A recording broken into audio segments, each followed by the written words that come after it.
大家好，我係 Eddie Martin。呢一條片呢，我就要同大家分享下我啱啱續我本 BNO Passport 嘅經歷啦。好多人都話而家續本 BNO Passport 咧就好容易、好快，俾咗錢如果用特快咧，過幾日就收到噶啦。我嘅 case 咧就係用咗1個半月咧先攞到本 BNO Passport， 而差啲咧係 renew 唔到啦。咁就俾大家睇一睇啦。紅色呢一本咧就係舊嘅，咁啊已經剪咗角㗎啦。藍色呢一本咧就係新嘅 BNO Passport 啦。咁啊入邊啲資料有少少唔同嘅，同我紅色呢一本，我稍後咧就會同大家講一講啦。我點解會用咗個半月先 renew 到本 BNO Passport 咧？咁啊4月28號申請嘅。咁因為我諗住自己都唔急住用嘅，所以唔需要特快嗰隻申請。咁我只係俾咗99磅半去申請我 renew 個 passport 基本嘅價錢啦，99磅半。咁啊到5月12號就收到個 message， 就 passport office 話收到我嘅資料啦。咁跟住過咗幾日，5月15號咧就收到另外一個 message， 就叫我咧補交翻呢個香港身份證嘅影印本俾佢哋，底面都要影印嘅。咁我最原先咧申請嘅時候咧，我係寄咗我本舊 passport 嘅正本過去啦，同埋特區護照嘅影印本嘅，因為咧當時特區護照咧仍然有效，咁所以咧要提供埋特區護照嘅副本過去俾 passport office 嗰邊嘅。提供咗呢個香港身份證之後咧，再過咗一段時間，5月23號咧，我就收到一個 message， 就話拒絕咗我哋嘅申請。點解咧？原因就係話我本 BNO passport 同我本特區護照同埋我香港身份證上邊嘅名啊，佢係話唔 match 啊，就話唔可以簽發一本個名唔 match 嘅 passport 俾我。大家都知啦，我英文名咧係 Eddie Martin， 我拍片咧好多時都會咁樣同大家打招呼噶啦。咁而我身份證、特區護照咧都有 Eddie Martin 呢個字嘅。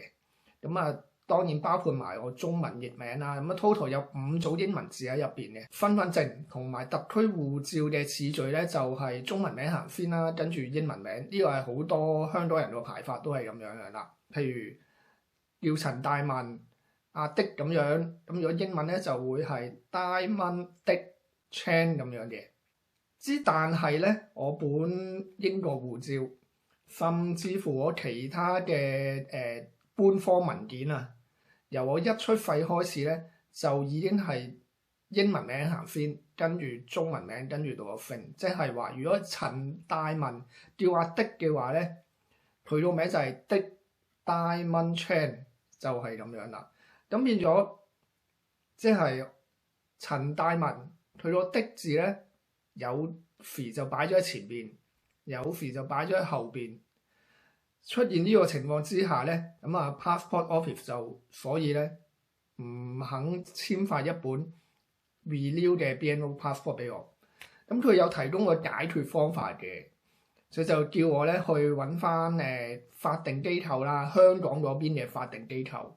叫佢哋將我個特區護照同埋身份證上面嘅英文名嘅次序咧排翻係佢哋即係西方人嗰一種啦，英文名行先，跟住先到中文名。即係如果陳大文嘅話，就全部要改翻的 Diamond Chan。咁啊，但係呢個就有少少困難，因為呢個就牽涉到咧中式同埋西方文化嘅分別啦。我當日咧5月23號當日咧就即刻問一問我法律界嘅識得嘅人啦。咁啊嗰位法律界人士咧都好幫到手。咁佢雖然咧撞啱嗰幾日咧就係遇到有 bank holiday 啦，咁佢都即刻提供咗佢嘅意見啦。而我亦都認為呢個意見係可以試下嘅，而且值得試嘅。咁佢嘅意見咧就係會幫我做一份咧 Statutory Declaration of Identity，咁如果中文 Google Translate 照譯咧，就係法定身份聲明啊。咁我諗有啲類似香港嘅宣誓啦。咁呢份文件咧就係有法律效力嘅。咁而我亦都要將我手上所有可以證明到我係英文名行先，跟住中文名，跟住個姓嘅英文次序，由我一出世已經係咁樣排嘅文件咧，係提供俾律師嘅，即係當中包括我嘅出世紙啦，我第一本 BDTC 嘅英國護照啦，跟住我第一本嘅 BNO， 第二本 BNO。呢幾樣資料咧，全部提供晒俾律師去證明，其實我個名由一開始已經係根據西方嘅排法，而我第一本英國護照咧，亦都係跟我出世紙上面嘅排法嘅，即係陳大文叫阿的嘅話咧，一直都係的 Diamond Chan。咁我喺呢度都好多謝嗰一位公證人啊，即係英文嘅 Notary Public。當然啦，做嘢就要俾錢嘅。咁呢份文件咧，基本就500幾磅。我就要求攞咗2份，咁 total 咧就係700幾磅嘅。因為如果大家逐個 passport 都知啦，上面有個地址就係倫敦嗰邊嘅地址嚟嘅，就叫申請人將佢嘅 passport 同埋相關文件寄去嗰邊。但係咧，喺網上面查咧，如果話你有問題，你申請有問題咧，就可以聯絡另一個地址。我見到就係利物浦嗰邊嘅地址嚟嘅。咁所以咧，我同時將2份法定身份聲明嘅文件咧，就同時寄咗去呢2個地址嗰度俾佢哋睇啦。好啦，咁寄出咗之後咧，就等待啦，大家喺英國都知啦，就係一個黑洞嘅等待啦，直到差唔多接近2個禮拜啦，我就喺6月9號嘅時候咧，收到 Home Office 嘅 message 咧，就話批准咗我嘅申請啦，批核咗啦。之後準備好嘅 passport 咧就會寄出俾我嘅。再過多幾日，喺6月12號，我就收到我本全新嘅 BNO passport 啦。咁我講一講入邊嘅分別啦。我睇翻咧，我舊嗰本 passport 咧，會有我嘅ID 香港身份證嘅號碼喺入邊嘅。而睇翻新嘅呢一本BNO passport 咧，入邊唔單止有香港身份證號碼喎。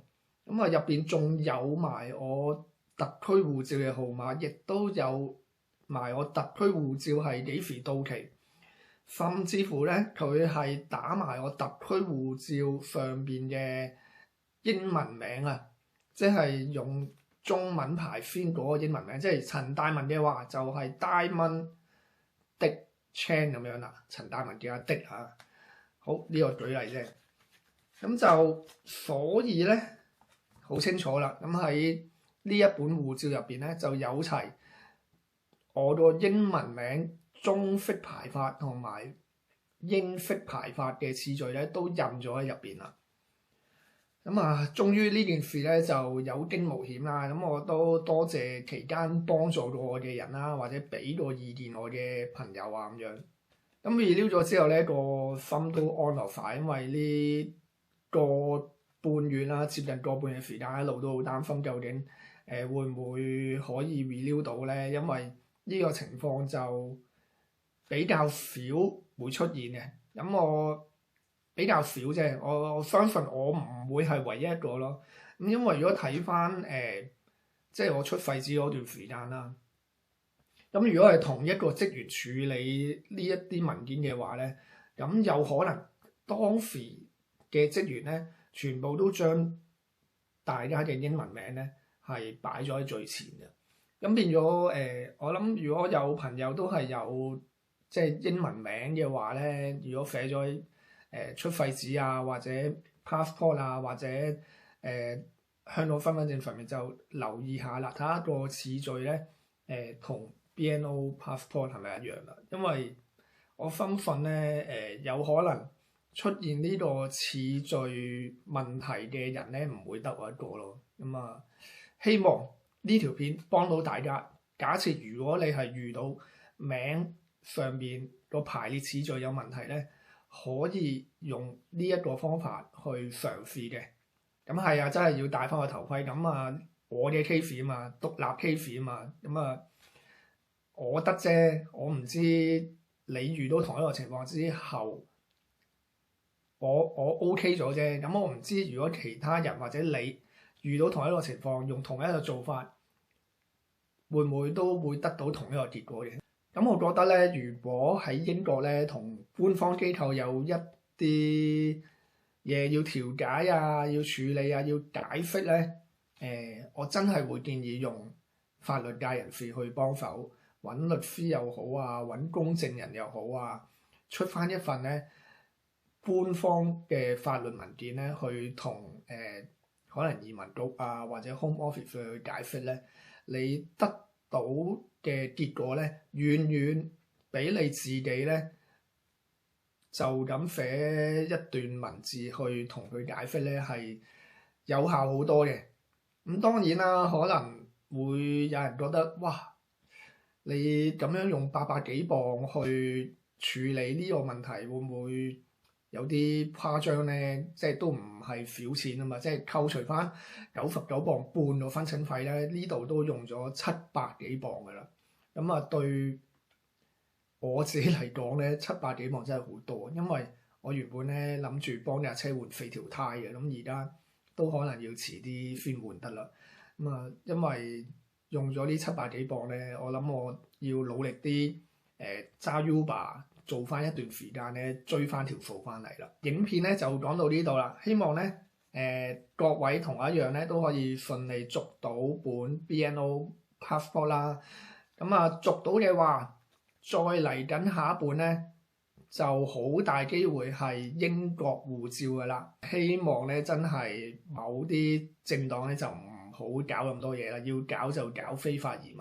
我哋合法移民嚟到，香港人嚟到買屋、租屋、住，好多嘢都係自己俾錢，冇問過政府一分一毫嘅。咁希望佢明白，有能力嘅人咧係應該得到佢要有嘅嘢嘅。咁冇能力嘅人咧就要自己努力啲啦。好啦，呢條片就嚟到呢度啦，下次再同大家分享英國嘅生活啦。希望係分享一啲開心嘅事，唔係分享一啲驚險嘅事啦。拜拜。